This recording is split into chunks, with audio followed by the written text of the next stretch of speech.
Yo, welcome back to the house where we talk news, celebrities, and hot topics. Y'all, I'm excited because I want to go ahead and talk Real Housewives of Atlanta season Sweet 16. All right, we have a few things to go over. I never gave y'all my opinions on the reunion looks. And so, listen, overall, the ladies are stunning. Of course, there were a few misses, about three of them. And then there was about four hits. Okay, so the majority did well. The majority did well, right? There's all of the ladies posing for the cameras. What the hell Phaedra got on? Phaedra, what the hell? Who told you that was okay? Okay, that is a fashion emergency and it needs an evacuation. I think Chanel Ayan went on to Twitter talking about Phaedra, like, who dressed you? Okay, Chanel Ayan could not wait to whack Phaedra because y'all know they low-key have had some words when it comes to fashion at the BravoCons and stuff like that. I wonder if Chanel is going to be at BravoCon, given that Dubai is canceled. But she was on Traders, so that's kind of Peacock Bravo. Anyways, listen, who's up?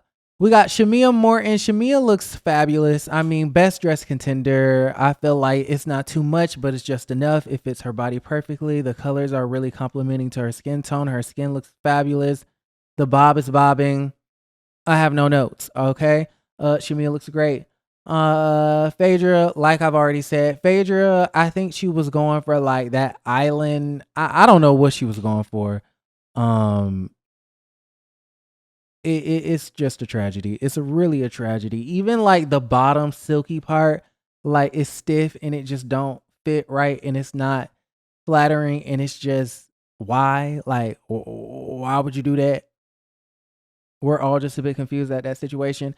Next up, Kelly. Kelly, also a worst dressed contender. I mean, Kelly, for you to be so short, I would think that you would simplify your looks, right? I feel like when you have a short torso and short height and stuff like that and big titties, like you would think you wouldn't do all the embellishments on the titties and the shoulders and everything in the midriff and all of the ruffles and the big bold loud colors and then that heavy wig is just kind of like, let's kiss it. Okay? Keep it simple, sweetie. Kiss it. Moving on, Angela Oakley. I mean, I really don't have any notes. The hair and makeup is not my fave, but stunning, chic, fashionable, simple, timeless. Okay, a timeless beauty. Love it. Who else? Drew Sidora. I like the chest area. I like the midriff area. I like the upper thigh area. But then when we get to the shoulder and the legs with them feathers, I just don't know about them feathers. And then sis, is that go naked? Is that go naked? I don't think that's go naked. Anyways, Porsha, 10 out of 10 out of 10 out of 10 must recommend. 10 out of motherfucking 10. That looks like a lady that's going to have you falling in love within 3 weeks. Have you engaged in 3 weeks? Having you pop the question with a ring in 3 weeks? Having you sign a prenup giving away $40,000 a month? Yeah, that's the woman that'll put you in that predicament. That's the woman that'll have you, okay, giving away all your money. That's her. That's her right now. That's the woman that's going to divorce you after 2 years and then have you, on page 6 talking about she targeted me. She targeted me. Okay, because Simon went on to page 6 and, says that she feels like Porsha targeted him. Okay, have Porsha tell it she fell in love. What y'all think? Was Porsha in love or was she targeting him? I kind of feel like could it have been both? Like, I'm in love with you and I'm with you for the money. Like, why can't it be both? Because that's what I'm looking for. Like, I want a nigga that I'm in love with and I can. No. Okay, moving on. 10 out of 10 must recommend. She looks fabulous. I think Cynthia Bailey has my favorite look. I mean, Cynthia Bailey has been my favorite person this season. And if they don't offer her another friend role for season 17, I'm going to be highly upset with the situation. I mean, Cynthia Bailey has been knocking it out of the park all season long. And I just love this look. Yes, it's simple. Yes, it's understated. Yes, it's safe, but it's so stunning. It's so fabulous. It's so fashion. It's so chic. The hair and makeup, the way that the dress fits the body, the Giovanni dress. Yes, I did look at the credits. That vintage jewelry, which means she probably got it from, the jewelry drawer. in her closet. Fabulous. Cynthia, 10 out of 10 must recommend. All right. Moving on, Angela Oakley went on to Charlo's child. I gave him a whole new name, Charlos. No, Angela Oakley went on to Carlos King. Shout out to him. And basically is doubling down, tripling down, quadrupling down on this whole Phaedra situation as far as, Marcus. So to give you all some background information on the situation, in last week's episode, we saw that the girlies were at Kelly's event at the Williams-Sonoma, the cook-off between Charles Oakley and Kelly Farrell.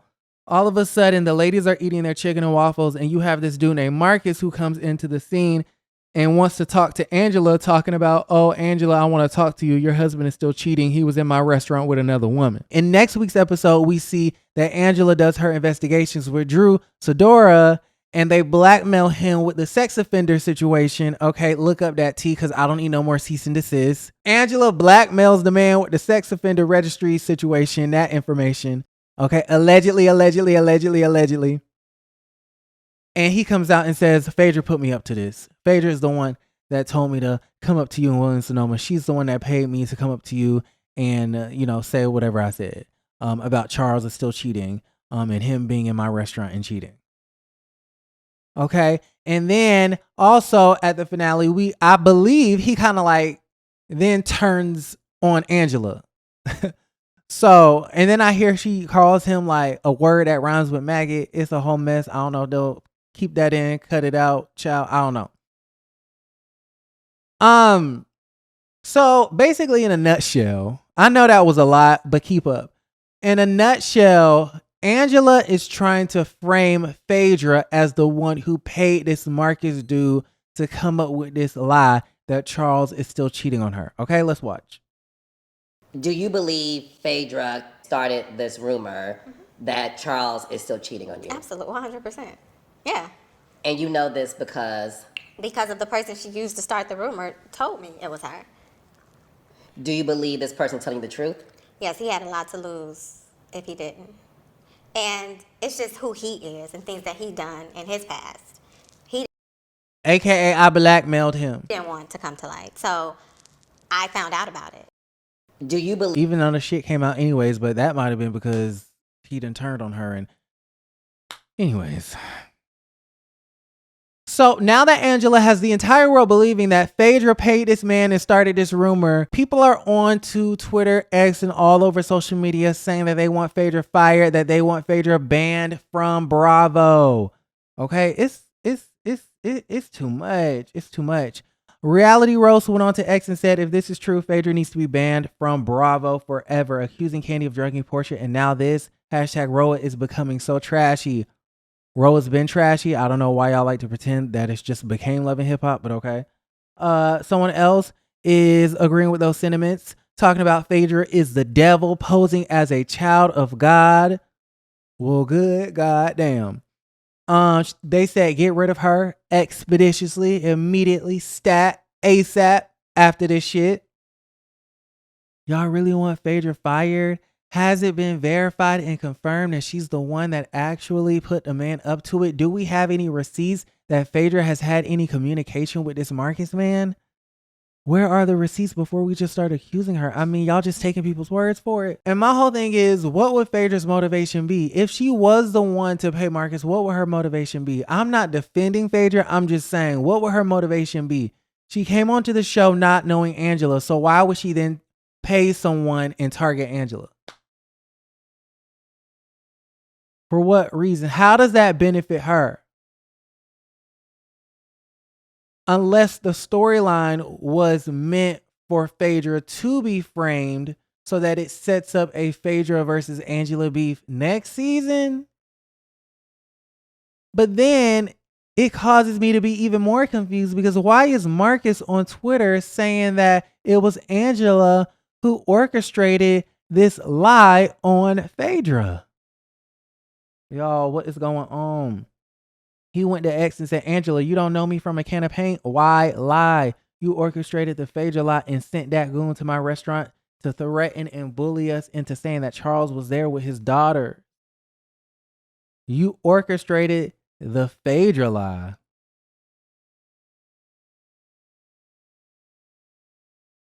What is the Phaedra lie?